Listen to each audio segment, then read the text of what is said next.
శ్రీ గురుభ్యో నమః. వృశ్చిక రాశి. ఈ రాశిలో జన్మించిన వారికి సప్తమ స్థానంలో రవి, అష్టమ స్థానంలో బుధుడు శుక్రుడు, భాగ్యస్థానంలో గురుగ్రహ సంచారము, దశమ స్థానంలో కేతువు, ఆరింట కుజుడు, పంచమ స్థానంలో శనేశ్వరుడు, చతుర్థ స్థానంలో రాహువు. నూతన ఉపాధి అవకాశాల కోసం చేసే ప్రయత్నాలు కలిసి వస్తాయి. జీవిత భాగస్వామితో స్వల్పమైనటువంటి మనస్పర్ధలు ఏర్పడవచ్చు. అవునంటే కాదని, కాదంటే అవునంటేనే పెద్ద సమస్య. అంతవరకే.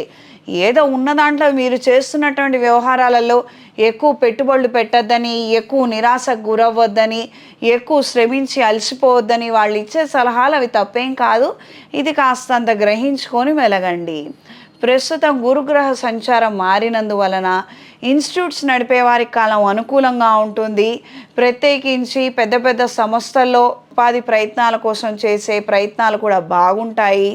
మీ పేరు మీద ఉన్నటువంటి హాస్టల్స్ లేదా ఎడ్యుకేషన్ ఇన్స్టిట్యూట్స్ మంచి ప్రజాదరణ పొందగలుగుతారు.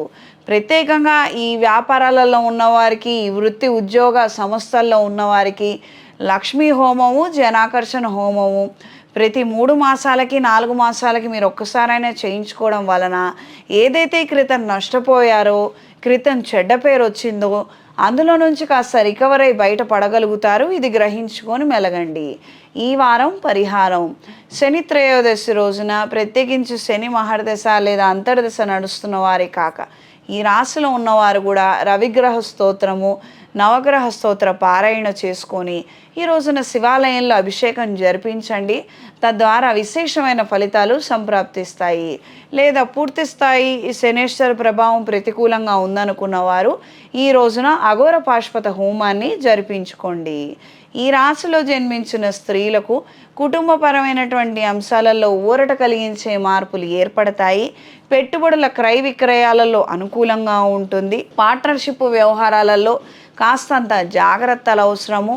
ప్రత్యేకించి ఎవరూ తెలియనటువంటి విషయాలు మీకే చెప్తున్నాము, ఇది మీరు చేసుకుంటే బాగుంటుందని మీకు ఎవరైనా చెప్తే మాత్రము అవి తప్పుడు సలహాలు, అవి తప్పుడు మాటలు అన్న విషయాన్ని తెలుసుకోండి. వ్యాపార నిమిత్తమే కాదు, ఇంట్లో వాళ్ళ విషయాలు కూడా చేరేసే వాళ్ళు ఉంటారు కదా. ఇది నీకు కాబట్టి చెప్తున్నాను, నువ్వు కాబట్టి నేను ప్రిఫరెన్స్ ఇస్తున్నానని మీకు చెప్తే కనుక ఖచ్చితంగా వాటికి దూరంగా ఉండండి.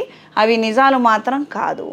కొత్తగా ఉద్యోగ ప్రయత్నాలు చేసే వాళ్ళ కాలం అనుకూలంగా ఉంటుంది.